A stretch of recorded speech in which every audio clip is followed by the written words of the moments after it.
Gabay ng magulang ay kailangan sa mga batang manonood.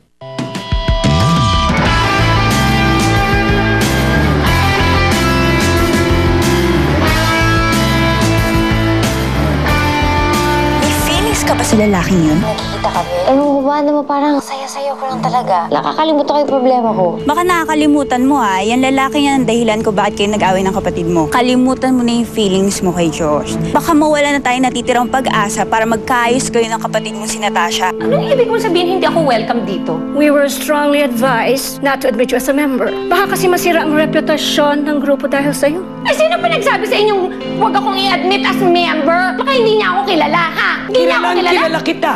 Ano ba?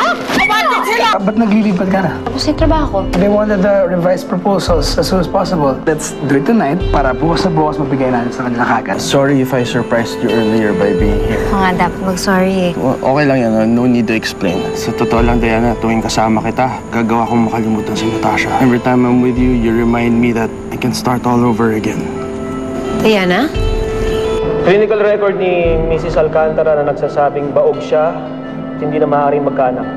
Kung ganon, hindi tunay na anak ni Ma'am Eva si Natasha. Hindi siya tunay na Alcantara. Teka, sigurado ka ba sa mga impormasyon mo ito? Sir, isa ako sa pinakamagaling na investigador ng ahensya. Kaya makakaasa kayong accurate lahat ng mga reports ko.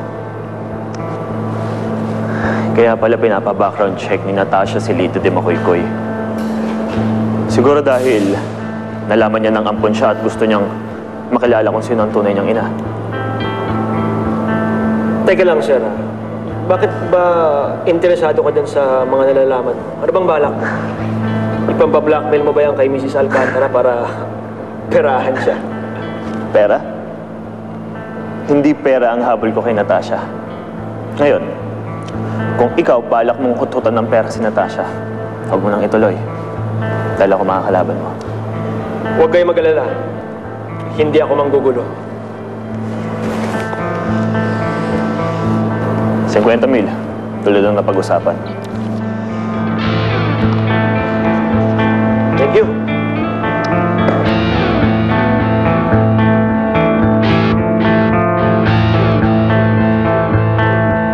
Kumusta ka, Mami, ha? Yung ilong mo ni Ritoke nasa pool ba?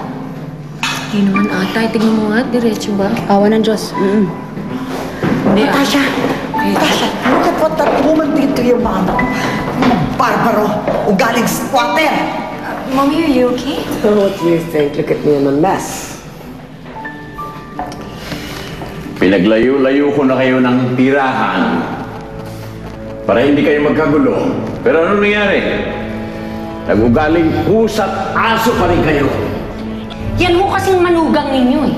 Kala mo kung sino, hindi marunong mag-mind her own business. Kaya yan, ang tapang-tapang pa. Siya nang umpisa nito eh. Violence! She provoked me, Papa.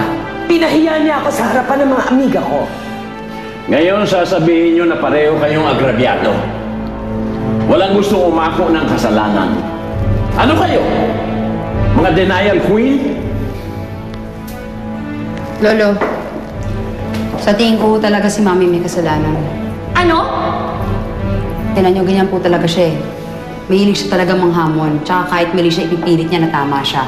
Kaya tingin ko napikon na lang talaga si Tita Eva kaya pumatay. Hoy, Bernadette! Baka nakakalimutan mo, ako nanay mo, ha? Huwag mo ko nilalaglag, ha? Our blood is thicker than their blood, ha? Kapal na mukha mo? Ano ka, balimbing, ha? You see, that woman is a loose cannon. Ah, loose cannon? Ganon? Gusto mo loose cannon? Lili ka dito! Baka gusto mo pasabugin ko yung uso mo! You see her? That's how she is. Tama na, please. Pwede ba? Tama na? Bigyan mo naman ako ng konting kahihiyan. Kahiyan? Gusto mo? Alika, baka black eye gusto mo, ha? Bigyan ka ng black eye, ha? Edukasyon. No breathing whatsoever. Ano na mukha mo? Hoy! Magsiuwi na kayo sa mga bahay ninyo. Pasalamat kayo at kaibigan mo ang precinct commander dito. Hindi na kayo kakasuhan. Pero sa susunod,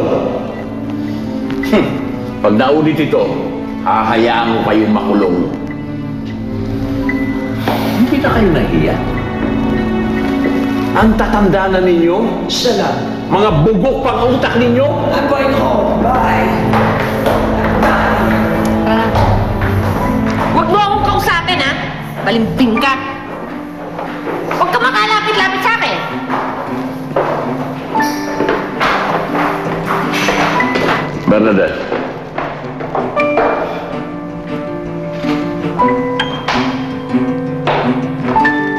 Pare, bukas mo na lang balikan yung laptop mo. Paano kung mawala yun? Importante lang to. Baka last quarter na ng game maabutan natin eh. O, bilis lang to, pare. Bilis lang. Okay, talaga. Okay, Sandali bilisan lang. mo. Oo, 5 minutes.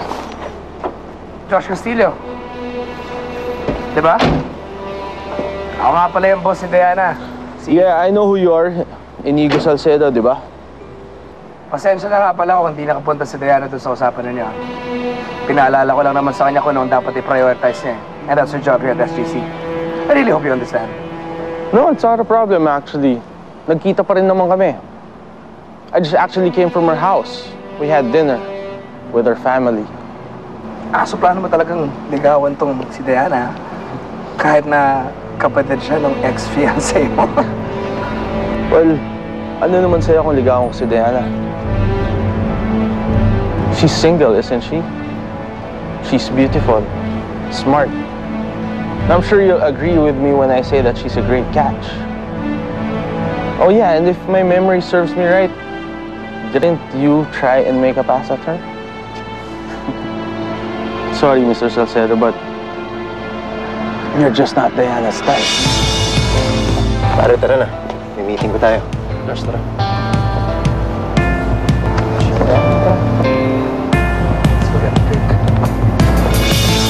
Alis ka na dito, Bernadette. Ayaw na kitang makita. Hindi ko talaga akalain sarili kong anak. Tatraido rin ako. Para lang kitang pinalaki para maging kampo ng isang walang yang ebak na yun. Sandali lang, Mami. Hindi kita hinudas. No, hindi! The damage has begun. Has been done. Ganon? Kukorektin mo pa ako, ha? Ganon! Teka lang, sandali. Makinig ka muna sa akin. Palabas ko lang yun lahat. Palabas ko lang na, kunyari, kinakampihan ko si Eva para kay Lolo. Para maisip naman niya na concerned ako sa image ng mga Alcantara, di ba? Ayaw mo naman palapit yung loob ko sa kanya. Ano ibig mo sabihin? Sa akin ka pa rin kampi. Siyempre naman, kahit loka-loka ka, never kita ilalaglag. Ano ka ba? Tapsin mo to. Ikaw naman kasi hindi mo sinasabi sa akin eh. Nandali na, makinig muna sa akin. Wait lang. I-push na natin to. Mami, pwede ba yun? Awayin mo lang, awayin si Eva. Tapos ako na bahala. Kakampihan ko siya. Tapos yun na. Mabibilib na sa akin si Lolo. Mapupunta sa akin yung legacy. Mapapatalsik ko yung Natasha na yun. Okay? Sigurado ka acting lang yan, ha? Always remember, the damage has been begun.